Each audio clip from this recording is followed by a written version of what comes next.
lorsque nous nous convertissons à Jésus, lorsque nous devenons des enfants de Dieu, ça donne déjà une image ou une identité de ce que nous serons plus tard. Et dans cette identité-là, il n'y a pas de sexe masculin, il n'y a pas de sexe féminin. C'est juste un enfant de Dieu. Et puis il y a la catégorie des rigolos. Ceux qui sont pour, mais à condition que...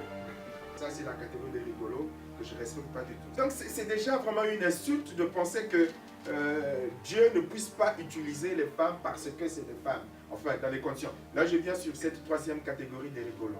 Qui, eux, disent, oui, mais il faut, quand la femme reçoit quelque chose, elle ne doit pas le dire en public. Il faut d'abord qu'elle aille le dire à son mari. Donc, les célibataires, là... Donc les célibataires, Dieu ne peut pas vous utiliser.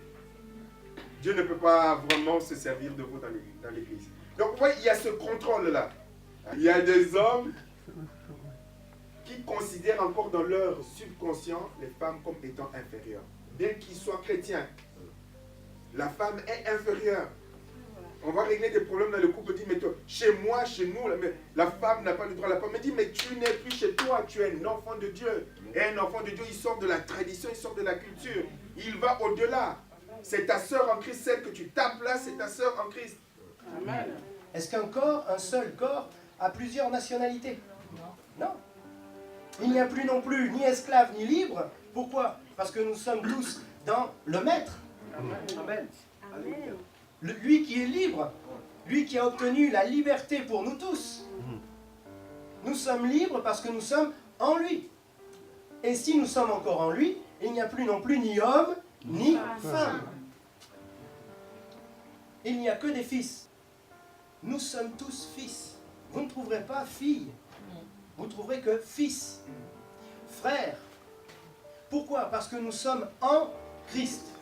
Donc ce qui est intéressant, c'est de savoir quelle est ta position.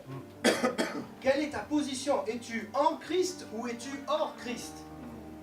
Est-ce que tu es dans le Fils ou est-ce que tu es hors du Fils? Est-ce que tu es dans l'Église ou est-ce que tu es hors de l'Église? Un organe qui m'appartient, qui est mon cœur par exemple, ne peut pas dire aujourd'hui, bah tiens, je ne suis pas de Nicolas. Non. Mon cœur est entièrement en moi. Il est moi, il a la même nature que moi. Amen. Donc, mon cœur, même si on dit un cœur, il n'est pas homme ou femme, il est moi. Amen. Amen. Mon oreille, Amen. on dit une oreille. Mais pourtant, mon oreille, elle n'est pas ou homme ou femme, elle est moi. Si tu fais partie de l'oreille de Christ, alléluia. Amen. Si tu fais partie du petit doigt de pied de Christ, alléluia. Amen. Le cœur, le foie, n'importe quel organe, mais tu es en Christ. Donc si on vous dit, on s'appuie sur ce passage pour vous dire, tu peux pas, tu peux pas, tu peux pas, tu peux pas, tu lui dis, toi non plus. Amen. Amen.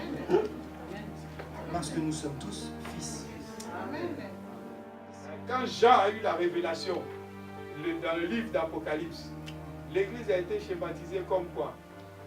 Comme une femme.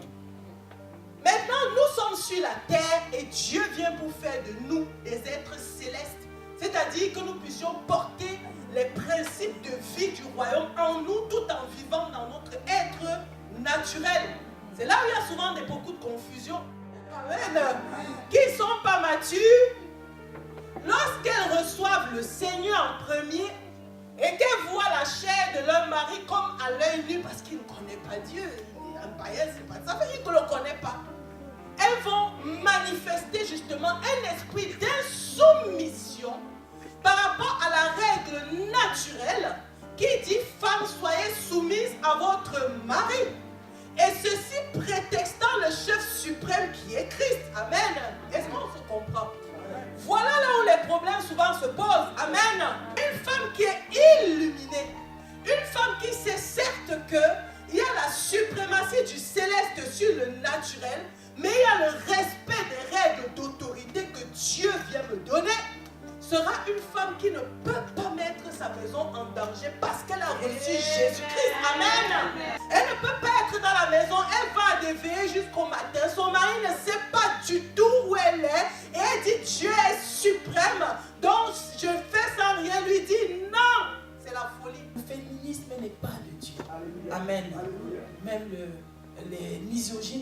sont pas de Dieu. Toute discrimination n'est pas de Dieu, c'est la chair. Et Christ a remporté la victoire.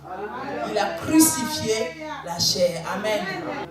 Devenir une femme qui va se mettre à part parce qu'elle se dit, je suis combattue par les hommes sans le fixer d'une manière globale. Elle n'accomplit pas l'œuvre de Christ. Christ veut qu'on voit ça dans son grand contexte global. C'est un problème de discrimination. C'est la chair.